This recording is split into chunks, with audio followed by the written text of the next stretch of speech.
m'a expliqué, il a dit, je ne sais pas, peut-être que ces vents-là, peut-être que ces nuages sont exactement le même nuage qui s'est abattu sur ce peuple qui a dit,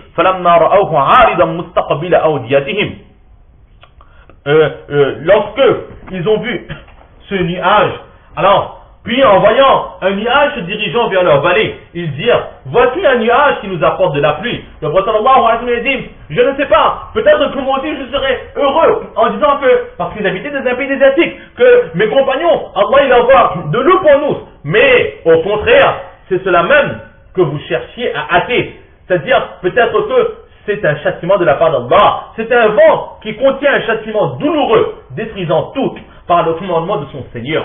Puis le lendemain, on ne voyait plus que leur demeure. Ainsi rétribuons-nous les gens criminels. Là, c'était un peuple qui, lorsque le prophète les avait avertis de l'appeler à Allah, ils ont dit, mais dis Allah d'envoyer son châtiment. Si vraiment tu dis la vérité, dis Allah d'envoyer son châtiment, et puis on va improviser, on va se débrouiller pour se protéger. Et ensuite, quelques jours plus tard, ils vont voir des nuages qui s'approcheront de leur lieu de résidence. Et là, ils seront très très heureux. Ils vont dire que, oh mes amis, voilà, de la pluie qui arrive, enfin, depuis le temps que nous attendions de la pluie, cette chaleur qui s'abat sur nous, enfin de la pluie qui arrive, ils étaient très heureux.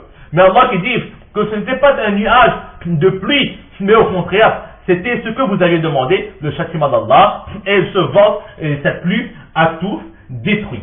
Ce vent donc, il a tout détruit, et dedans, nous voyons donc très clairement que détruisant tout par le commandement de son Seigneur, même les vents sont sous le commandement d'Allah subhanahu wa ta'ala.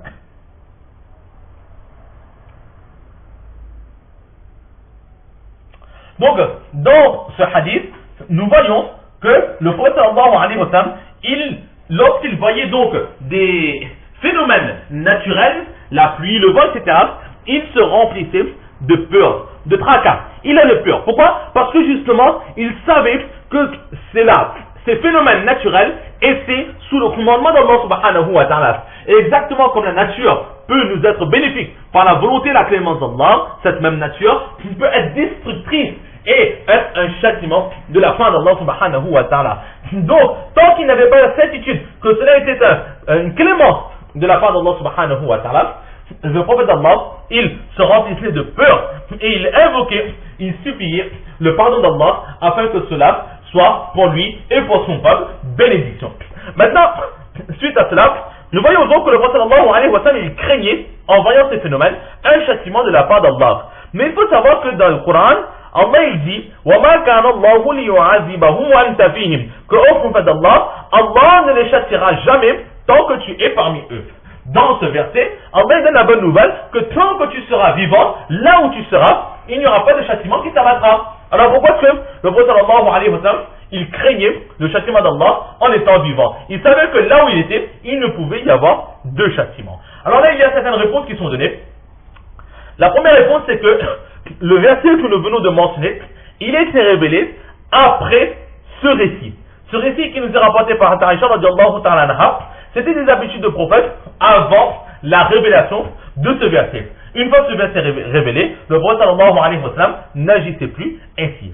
La deuxième réponse qui est donnée, c'est que وَمَا كَانَ اللَّهُ لِيُعَذِّبَهُمْ وَأَنْتَ فِيهِمْ, cela s'adressait au moment de la guerre de Badr. Ou enfin ils disent que tant que tu es parmi eux, Allah ne châtiera pas les gens qui sont autour de toi. Mais c'était un verset spécifique au moment de Badr. Cela ne s'appliquait que pour cet instant-là et cela ne s'appliquait plus à son retour à Madina Munawwara. Donc étant donné que ce verset ne s'appliquait qu'à un moment et à un lieu précis, il est logique que le prophète sallallahu alayhi wa sallam, il craignait le châtiment d'Allah les autres moments dans sa vie.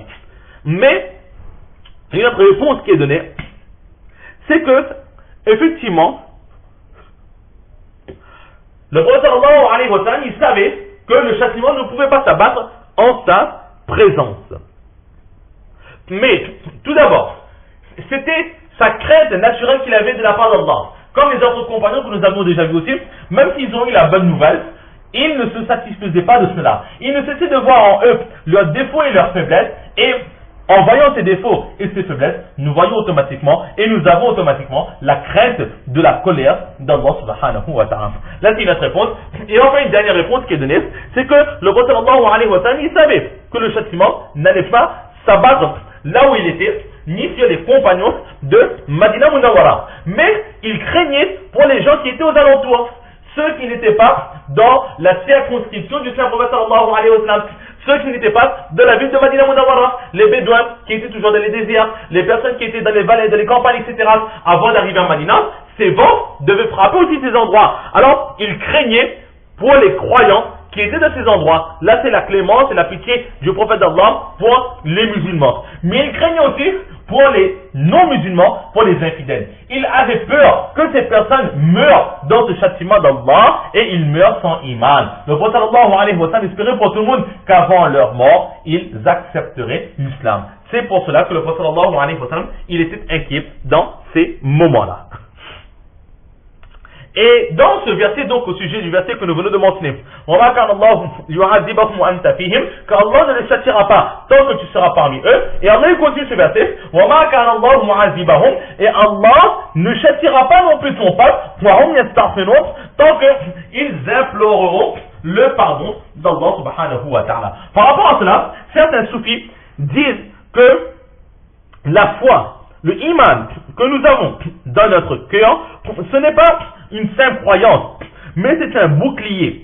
Cet iman, cette foi, si nous mettons toute notre confiance en Allah subhanahu wa ta'ala de nos invocations et que nous supplions le pardon d'Allah subhanahu wa ta'ala, alors ce iman sera suffisant pour nous protéger du châtiment d'Allah. À chaque fois que nous sommes dans une difficulté, que ce soit une loi qui est difficile pour les musulmans, que ce soit au magasin des difficultés professionnelles, familiales, individuelles, personnelles, quelle que soit la difficulté que nous avons, du moment que nous croyons en Allah et que nous mettons notre confiance en Allah subhanahu wa ta'ala, alors incha'Allah, Allah ne nous nuira pas. Allah nous aidera. Même si en apparence, la difficulté ne nous quittera pas, mais avec du recul, nous voyons que dans cette épreuve-là, dans cette difficulté, il y avait énormément de bien pour nous.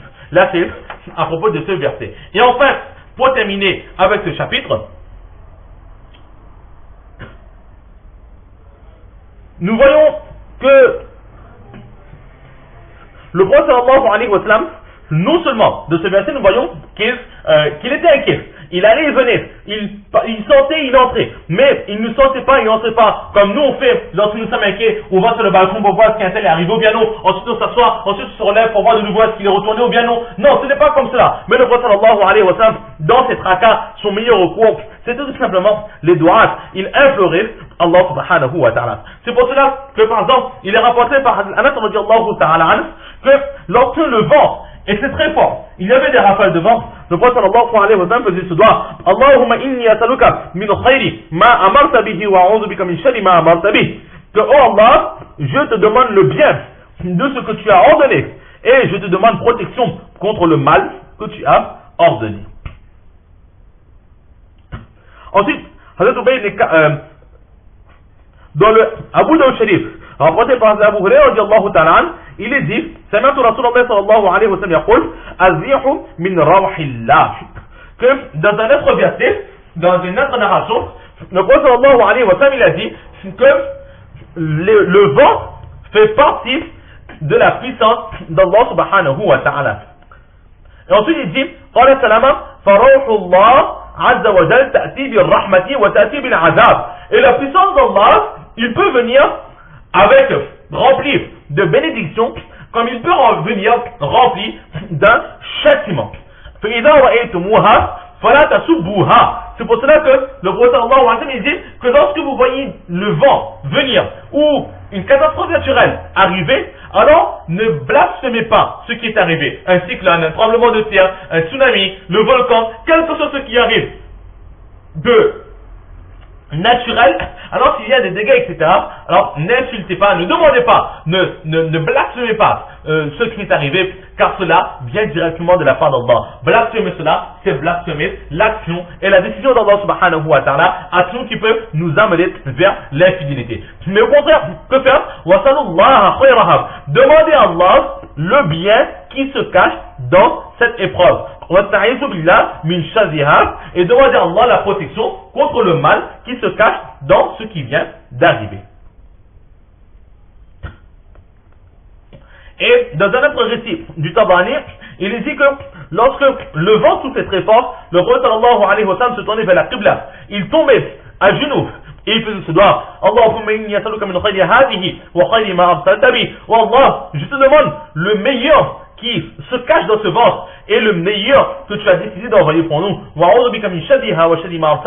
Et je te demande protection contre le mal qu'il y a dans ce vent et le mal, et je te demande protection contre le mal aussi de ce que tu as décidé d'envoyer vers nous. Allahumma ja'alaha rahmatan wa la taj'alhu azaba. Oh Allah, fais de ces vents pour nous une bénédiction.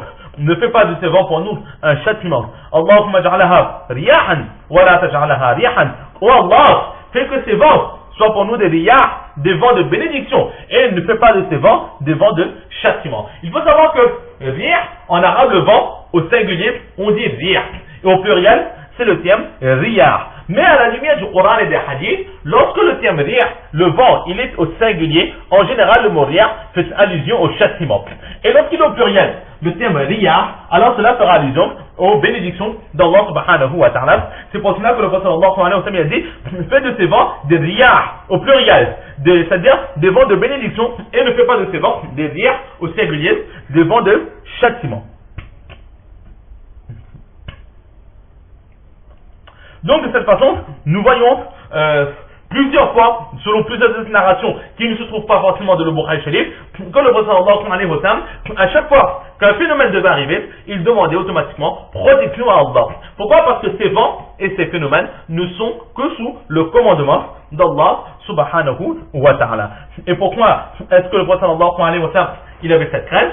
C'est ce que nous avions déjà expliqué, que cela vient de la part d'Allah subhanahu wa ta'ala, et un peuple précédent qui pensait en voyant un vent souffler, la pluie venir, pensait que cela était de la bénédiction de la part d'Allah subhanahu wa ta'ala, mais bien au contraire, tant que ce vent ne nous a pas atteints, nous ne pouvons affirmer que cela est bien fait de la part d'Allah ou châtiment de la part d'Allah. C'est pour cela que toujours demander le bien qui est caché dans ces actions, dans ces phénomènes, et demander protection contre ces phénomènes, c'est ce que le prophète sallallahu alayhi wa sallam, il a fait. Donc nous allons nous arrêter ici pour aujourd'hui. Allah subhanahu wa ta'ala nous donne le tawfiq de comprendre ces quelques paroles, surtout de mettre en pratique et de propager. Nous avons terminé ce chapitre sur les vents. La prochaine fois, nous ferons le chapitre sur la création des anges. Allah nous donne le tawfiq de comprendre ces quelques paroles, surtout de mettre en pratique et de propager. Wa ma tawfiqi illa billah.